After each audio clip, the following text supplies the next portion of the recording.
Magandang araw sa lahat na nakasubaybay dito sa atin. Ngayong araw atin naman talakayin ang isang topiko na makatulong dyan sa atin lalo na pag nag-aalaga po tayo ng mga katutubong manok. Ito ay patungkol naman sa mga sakit ng ating manok. Isa-isahin lang natin para at least mabigyan natin ng mga karampatang diskusyon at saka kung paano natin makilala at saka prevent natin ang occurrences ng ganyang klaseng sakit sa ating mga katutubong manok. So sa ngayon ang ating pag-usapan ay isa kasi ito sa mga critical na mga klase ng sakit diyan sa ating mga manok na hindi naman sa ganon ka mabilis magkalat pero sa kalimitan ito ay makikita halos sa buong bansa kahit na sa mundo po ito po ay gumagala na klase ng sakit na ang sakit na ito ang tawag natin ito is what they call the Paulopox o bulutong. Sa iba ang tawag dyan is kalunggo lalo na po dito sa amin sa Visayas at saka sa Mindanao. Bulutong naman yan sa mga bandang Luzon at siguro may iba't ibang pangalan yan depende sa lugar na kung saan doon yung makikita itong klaseng sakit. So ang prominente kasing sakit ito hindi naman sa ganun kabilis magkalat pero ma-observe po natin sa mga kahit saan lang makikita itong klaseng sakit na ito hindi naman sa ganon ka nakamamatay except kung ang sakit na ito is sobrang dami na yung makikita po yung dry scab yung mga bulto na yan sa palong usually po sa mga exposed na bahagi po ng balat po ng ating manok diyan po ninyo makikita yung Paulopox o bulutong Actually may mga iba't ibang klase ang bulutong na to given that ang ating nakilala lang is yung yung makikita mo lang but actually may tatlong klase yan ng bulutong na umaatake po sa ating manok pero yung pinaka-prominente na makita po ninyo yung isang tawag natin doon is what they call the dry scab yung brown na protruding sa mata po ng inyong mga manok. Ang tawag doon is what they call the cutaneous worm so ito yung palagi na nireklamo ng ating mga kasamahan na sabihin na ano bang pantambal dito So, ito po ay ang makikita po sa balat. Subalit, hindi lang po sa balat makikita yung bulutong. Ang isang klase dito is what they call the whipworm. Ang tawag dito natin dito is the dipterit worm. Makikita po diyan sa ibaba ng bunganga ng manok nyo. Makita po nyo yung araw na yan. Yan po ang isa sa prominente na ihimplo po ng ating whipworm of bulutong or what they call the Paulopox. Ang dalawa to kasi, ito kasi ang pinaka-common na sabihin natin pa nakita mo yung mga sign na yan halos sabihin mo talagang bulutong yan ang isa niyan is ang tawag doon is a systemic form na kung saan po makikita po sa loob ng katawan. Wala po tayong makikita na dokumento o mga litrato na napakita ng ganyang lesion. Meron siya na may mga sugat-sugat mismo sa loob ng katawan niya. Yun ang masasabi po natin na systemic form of Paulopox. Tatlong klase kasi yan. Yung bakit na sabihin natin na ang akala mo kasi isa lang yung dry scab or what they call the brown scab na makikita po nyo sa ulo ng manok. Actually, hindi lang siya nakikita doon sa ulo ng manok. Kahit na sa paa, any part na kung saan po puminente na balat po yan. Doon po nyo makikita ang bulutong na yan. Even for human, nandoon din. That is what they call the viral form of infection. Kaya hindi lang siya ganoon ka tawag dito bilis magkalat. Yung kung bakit na minsan hindi pinabigyan ng pansin ng ating mga nag-aalaga Pero yun pala ang darating yung panahon ka, lalo na pag napuno yung mukha niya, no, ng bulutong na yan, hindi makakita na yan, no, even the eyelid, no, tinutubuan yan. So ibig sabihin na it may affect even the way and how the chicken, no, pick their feeds, no, kung saan saan yan. Yung kung bakit na minsan hindi mo naman sabihin na puminta agad yung mga sintomas niya. Iba pala yung ang tawag dito mga signs, no? Mga signs kasi yan makikita mo, pero yung mga sintoma pag hindi mo yan hinawakan, hindi mo malaman na pala na nilalagnat yung manok mo kasi mainit yung katawan niya. So ang isa doon dito is that na it would take time, no? It would take time before na makover pa naman ng buong mukha ng manok po ninyo. Siguro abuti na ng buwan pa naman before na magka puno-puno yung mukha, but it would be better na kung saan sa mas maaga, no, atin pong mabigyan ng karampatang tawag dito yung pantambal. Kaya lang problema natin it is because na viral infection, no, yung kung bakit na dalawa lang ang pinakamaigi mong magawa na lang is that na dapat na bigyan po ninyo ng bakuna. Pero as I mentioned sa mga patalakayan natin na posible po pag ang sakit wala po sa lugar na yan, huwag po ninyong bigyan ng bakuna. Otherwise kasi baka kayo po ng kalat ng sakit yan. Yung kung bakit na dapat bigyan nyo lang yan ng karampatang patambal, no, kung makikita po nyo ang mga sakit na ganyan. So, isa sa mga nakita dito is that na, Dok, paano ba nagkakalat, kumalat yung tawag dito yung poulpox o bulutong na yan, no? Ang isa dito sa nakita natin is that na yung lamok, no? Yung kung bakit sabihin natin kapag medyo maraming lamok sa lugar ninyo, no, doon sa mga area na kung saan nalagaan po ninyo, na dapat po ang population po ng lamok, no, makontrol ninyo.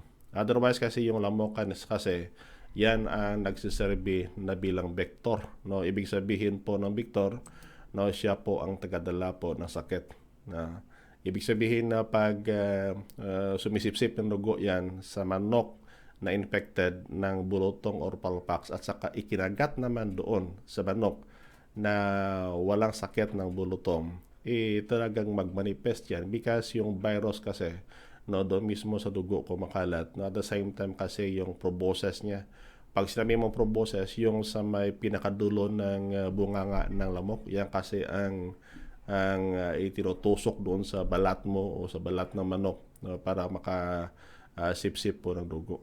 So yun ang isa sa nakita that yung lamok mismo, no, yung kung bakit na pagsabihin natin pag lamok yan, no, pwede bang ang mga lugar doon, no, lalo na sa paligid po ninyo, no, pwede bang medyo linisin po natin, gaya ng yung kaso ng mga sakit na ibang sakit, ang tawag dito is malaria, ang leptospirosis, anaphylaxis, yung dengue pala, no, no, kung sa tao, yung malaria at dengue.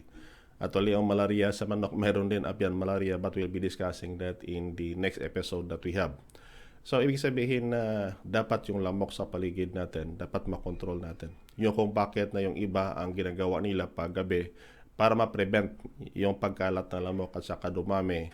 No, hindi naman na gumagamit sila doon ng mga mosquito killer, but they're using chemicals, but they're also using what they call yung neem, ang neem.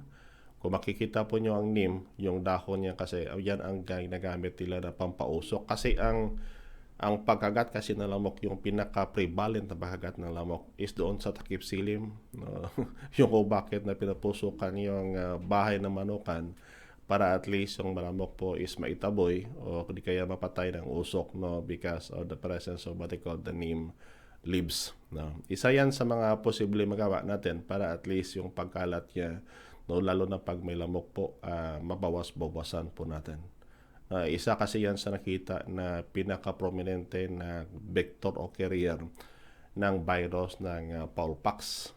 Ganyan sabi natin kanina that ang nakita mo lang is yung tawag dito ah, yung bulutong lang doon sa ulo ng manok mo, di mo pala alam na meron pang isang klase o dalawang klase pa. No? Yung tawag natin dito, isang whipworm na makikita po dyan mismo sa may bunganga na parang puti, na parang nana. No? Makikita po nyo yan.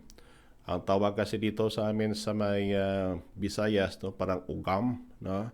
Nasa loob yan. No? Yon ay isa sa mga palatandaan na yung manok po ninyo ay inatake na ng diphtheritic form, no, of Paulpox. No. Yung isa kanina sabi natin is yung tawag dito yung systemic form na kung saan no, doon mismo nagkasugat-sugat sa loob ng katawan po ng inyong manok. So, iyan ay isa sa mga makikita natin ng lamok mismo is very critical when it comes doon sa pagkalat ng sakit. So yung kung bakit na isang pamaraan po natin para na ma-prevent no, ang occurrences ng Paulpox is through controlling the presence of what they call the mosquitoes, no, mga lamok sa paligid. So may makita kayo dyan na mga container, no, o di kaya mga bote o di kaya yung empty containers na halos no, may mga tubig dyan, no, pwede bang kunin natin yan at saka itapon yung tubig para hindi maging pugad ng lamok. Hindi lang tayo makatulong mismo dyan sa ating pagmanukan, kundi pati na rin mismo sa ating paligid at saka sa makasamahan natin yan no, sa lugar na yan. Baka hindi lang manok ang magiging infected no, in the days to come, pero kahit tayo baka may mga sakit kasi na gaya na sabi ko kanina no, na kung saan yung malaria, no, if the places no, or ang lugar nyo is prone sa malaria, o di kaya yung dengue, sabi natin kanina, na it is also due to mosquito. So aside from the mosquito, no, ano pa ang ibang no, pamamaraan na kung saan makasalin ang infection no, ng Paulpox? Ang isa dyan is, ang tawag natin dito is terms of yung pag-aaway ng manok, no? Lalo na pag kasi ang nakita natin that on the early age, no, early stage niya, hindi pa kasi mag-manifest yung presensya ng bulutong. So ibig sabihin na healthy pa yung manok, no, hindi nag-aaway sila, no, siguro no, nasugatan yung balat ng isang manok at saka natuka ng isa, no, posible na yung transmission nila is doon in the skin opening, kasi mga abrasion doon, mga lesions doon, nagsisilbi po siyang daanan po ng mikrobyo. Yung kung bakit na medyo critical ng konti, no? Hindi naman sa ganun ka zoonotic, no? Pag sinabi natin zoonotic, no, unlike the bird's flu na may kakayahan sang mag-transfer no, mula sa hayop, mula sa manok papunta sa tao, hindi naman sa ganun. But there are some cases kasi na kahit po tayo no, nagiging affected rin, no? Minsan makakuha ka rin ng bulutong sa manok. Yung kung bakit na pwede bang pag manok po nyo may mga ganyang kaso, no, pwede bang i-kuha na ninyo, no, i-isolate na ninyo na hindi na siya makahawa sa iba, no? Hindi naman sabihin na pwede bang katayin mo na agad. No, virus po yan kasi ang dugo niyan, no, pag kumalat yan, kahit na sa opening po niyan, no, hindi naman ganoon siya ka-zoonotic to the point na hindi naman nakakamatay yan sa tao, but na for chicken, no, pag ang epekto niyan kasi, no, is that na isinasara yung mata niya, no, lalo na sa mga eyelid, kaya sabi natin the opening, no, pag makita kang isa diyan, no, dahan-dahan ang pagkalat yan hanggang mapuno ang mukha po ng inyong mga manok. So kung mapuno ng mukha ng manok nyo, hindi niya na makita, no, ang mga dapat na pakain sa kanya, hindi na mangyari, di ba? No, daan-daan na matay yung manok nyo. And even in the beak, na yung sa mga side ng beak po ng manok, no, pag severe cases na po ng bulutong, yung scab form, ay nako, no, kaya yan na hindi naman na maisara, but medyo may kasakitan na siguro sa manok because it will create what they call the lesions. At lalo na pag tawag dito yung wheat form or the diphtheritic form, no? Pag minsan kasi hindi mo talaga maiwasan, no? Pag nasingkot mo yan, no, medyo malangsa yan, na makita mo yellow form, no? Minsan kasi parang bilog-bilog pa lang hanggang na lumaki po yun. Na para bang kung sabihin natin yung sa mga nana o rupus na parang tumigas na, kaya lang pag nasingkot mo medyo malangsa. So ibig sabihin po that is a wheat form of Paulpax. Yung mga lesion naman in terms of systemic form, marami kasing masakit na halos magkapareho yung mga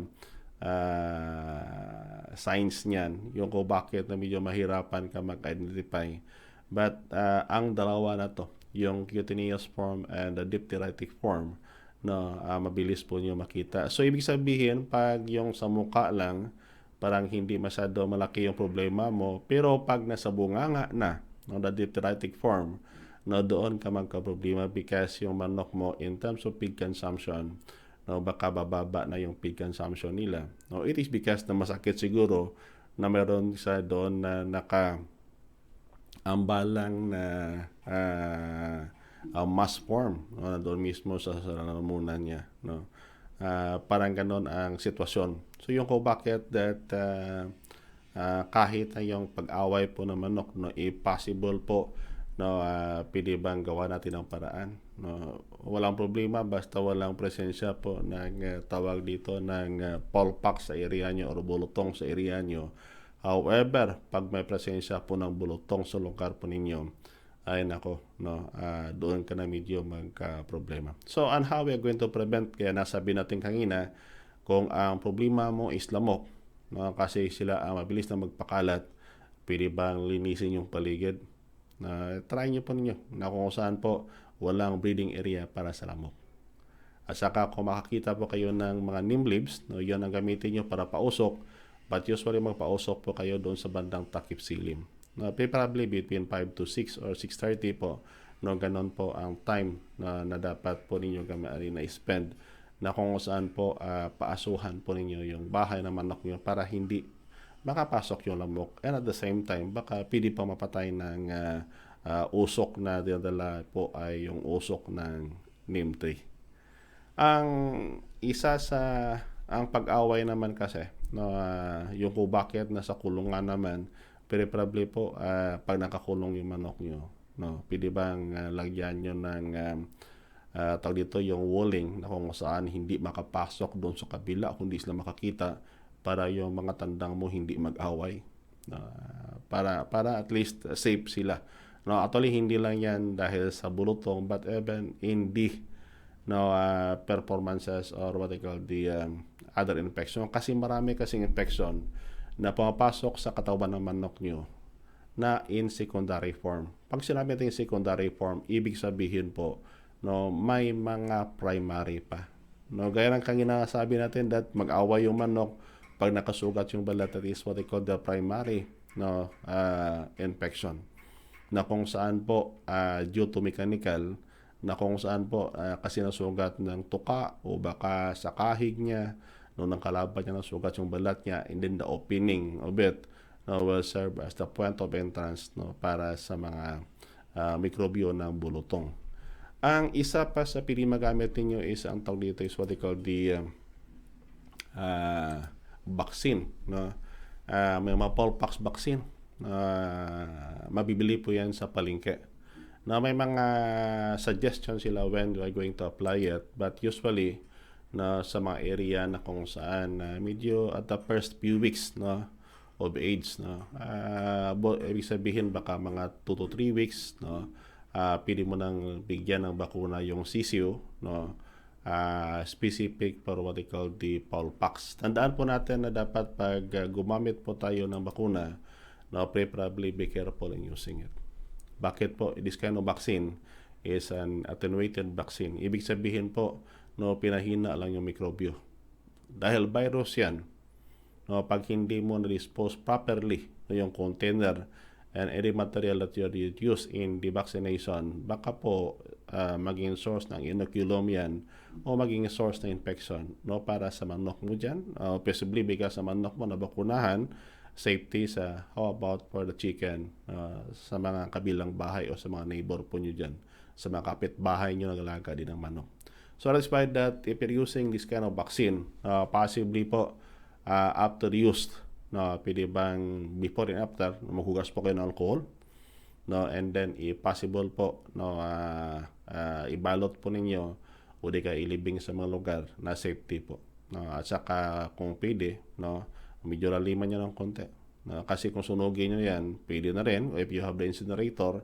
Kaya lang kung sunugin nyo in the open pit, no, nabukas yung hukay, baka pollution naman ang dulot niyan.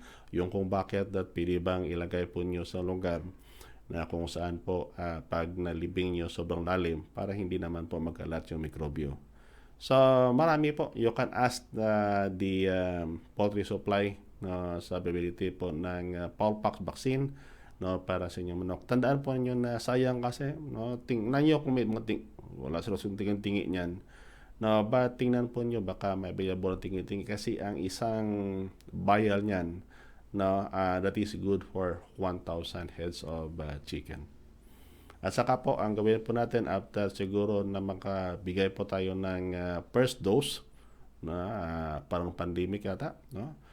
You can have what they call the second dose or what they call the booster dose. No, that is between 12 to 16 weeks of age.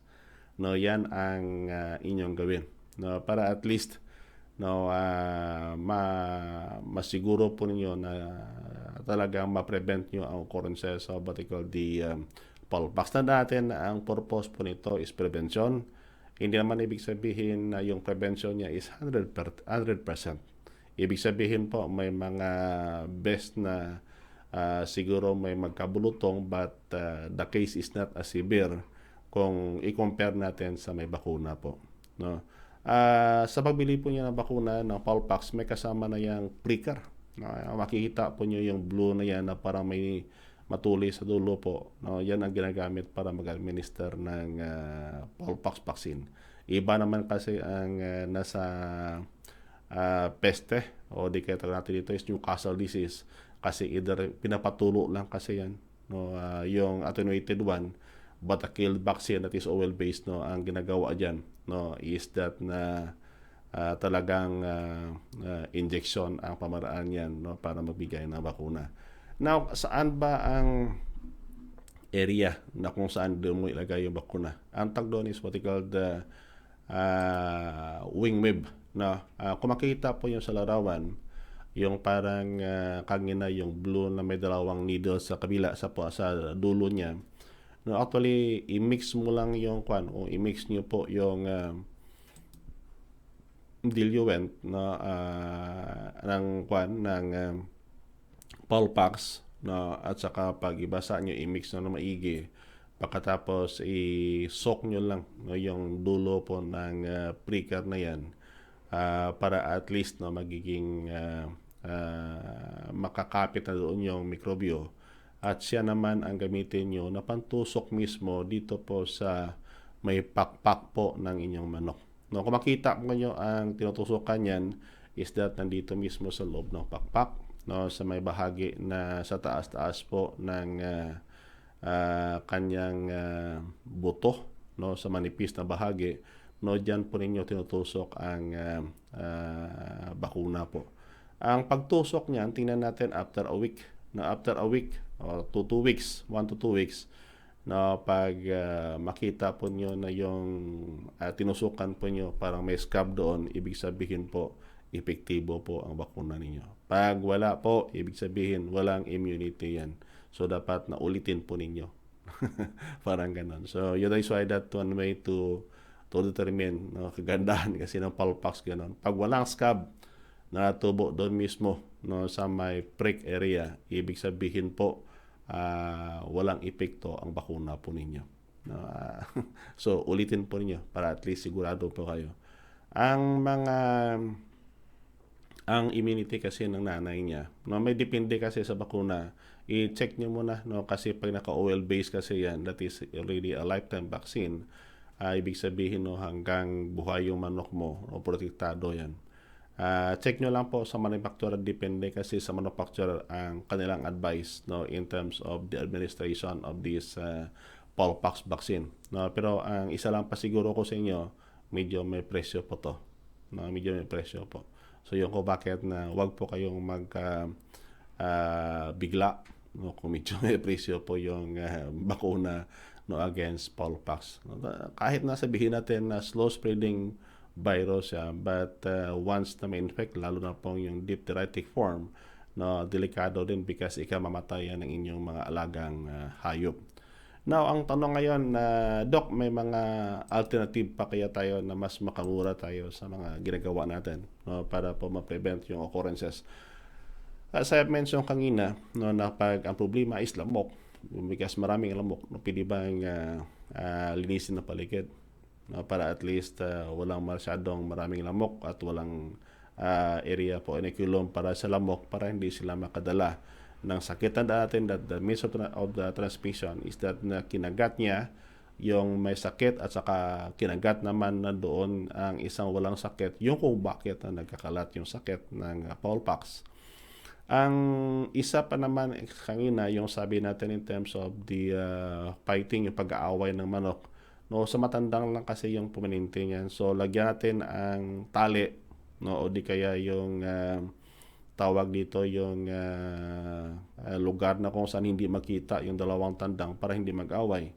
But there are some cases na kung saan kahit inahin po nag-away. Depende kasi yan sa group ng manok. No, na kung saan may manok kasi matatapang na kahit yung inahin niya sobrang tapang. No? Yung kung bakit that magsiserbi nagkakalat din yan. Ang isa kung makita nyo agad, no, kaya lang problema natin kasi it may take quite some times before the scabs or the brown scabs will appear, o di kaya yung parang mass doon sa loob, yellow mass sa loob ng bunga na manok ninyo. Sana kung ma-isolate nyo agad yung nakita nyong manok na kung saan, no, may presensya po ng tawag dito ng Polpox o bulutong. No, kung ma-isolate nyo sa mas maaga, mas maganda. Na pero ang isa pa naman sa pwede namin masuggest sa inyo, and then this is based also on our studies and experiences, no, at the farm, no, at Philippine Native Chicken. Ang isa sa pwede po niya magamit is that na yung piecemeal, no, basta may kasama po siyang hipon, no, o di kaya dito pasayan, no, kahit na balat lang, no, kahit na balat lang. Kasi ang balat niya kasi is mataas yung chitosan o what they call the chitin on it, na mayroon siya kasing mga antiviral property. Na based on experience that we have, no, halos hindi po, madalang po kami maka-experience kahit hindi kami nabakuna against Polpox. Pero yung kaso ng mga Polpox dito o bulutong sa manok ng Philippine Native Chicken, no, madalang mo po makita. Yung o bakit na ang ginagamit po namin is yung piecemeal, na kung saan may kasama pong balat ng hipon o di kaya yung pasayan o di kaya pag tawag dito pag sa gumagawa niya ng ito is heavy. Di ko lang alam kung anong tawag sa ibang lugar. Yung bang hipon na binalatan at saka minsan nilalagay nyo kasi sa maluluto nyo pansit, no, bihon, no, yung balat niyan, no, tinatapon na ginagawang piecemeal kasi yan. If you can have the access on it, no, pili po niya magamit. No, pag sisiyo po, bawas-bawasan nyo lang. Siguro nandoon lang yan siguro sa mga 2 to 3%, no, sa bawat tatlong sa 100 kilo. No, lagyan nyo lang ng mga 2-3. No, sa mga tandang at inahin, no, lagyan po nyo, no, ng about mga 4 to 5 na kilograms per 100 grams. Ang makikita po nyo dyan sa may larawan, no, isa yan sa ihimplo na sinasabi natin, no, ng piecemeal. No, may mga balat kasi dyan na kung saan mula po sa hipon. Hindi lang balat, pati laman kasi may laman yan. No. If you can access na parang ganun. No, kasi may mga piecemeal din na halos menhaden, ibig sabihin po, no, medyo na-classify na sila. No, talagang medyo may presyo yan, medyo may kamahalan. No, on this one, na this is the piece meal that we are looking dito sa may Iloilo, no? May mga supplier kami kasi ito kasi no binilad nila sa araw, ang ginagawa diyan kasi ginikiling pa yan, no? Para at least madurog yan, no, magiging powder form na siya naman na gamitin para sa pag-formulate po ng patuka. Tandaan natin, no? Hindi yan binibigay na parang ganong stage but ginigiling pa yan para maging powder form. No, ang gilingan na ginagamit diyan is hammer mill. No, para at least yung hammer mill basta maganda yung pagka tuyo niyan, no, mabilis lang yan na mabasag o madurog, no. Yan ang gamitin nyo, no. At least naging kabahagi ng patuka nyo yung Cobaquet at Central Philippine University. Basta kami po maghanap ng piece meal, talagang hinahanap yung may kasamang balat po ng hipon, no, kahit 1% lang, no, kahit 1% o 2% lang ng combination ng piece meal, okay na yan. That is more than enough na makatulong po sa inyo na para po na hindi dapuan ng bulutong ang mga manok ninyo. Kung sa tingin nyo parang mahirapan kayo maghanap-hanap dyan, no, pwede na rin kayo mag-contact dito sa amin para sa sourcing yan na meron dito kasi sa Central Philippine University, no, kasi iyan kasi ang palaging hinahanap namin, no, isa sa mga qualification, no, criteria na basta magkuha po ng piece meal dapat may ganun. At least, no, ang isa kasi sa target natin dito is that na hindi kasi lahat ng sakit, no, dapat bigyan mo ng pantambal na dapat bilhin mo. Kung pili pa lang na doon mismo sa patuka mo ilagay, no, nakabigay na ng sustansya sa katawan ng manok mo, nakatulong pa laban sa sakit, hindi mas maganda, di ba? Yan kasi ang pinaka-target natin in the raising of animal. It is not on the context na kung saan po talagang bigyan nyo ng bigyan ng mga pantambal na chemical sa punto na kung saan, no, dagdag gastos yan. Ang pinag-iisip natin palagi is sa bawat piraso ng manok, no, ilan ba ang nagastos mo in relation to control and prevention of infection. So, ganyan po ang topiko natin, no, sa poulpax o bulutong na intended lang sa manok. Tandaan natin that hindi lang to manok ang kanyang apektado, kahit na po yung gansa po ninyo, lalo na po yung yung pabo o turkey, ay nako, masyadong sensitive yan when it comes po sa poulpax. So, gamitin nyo lang po ang mga kalaman na ibigay natin sa ngayong episode para at least kahit paano po makatulong dyan sa inyo, no, sa pag-alaga ng inyong mga alagang hayop. Tandaan natin na an ounce of prevention is better than a pound of cure.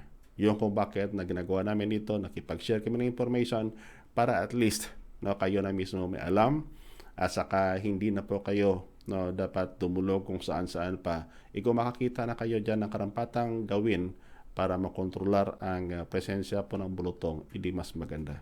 So sa ulit, ito po ang inyong kaibigan, Dr. Jaime C. Caballes Jr. Naabati po sa inyo na magandang araw. Keep safe and God bless us always.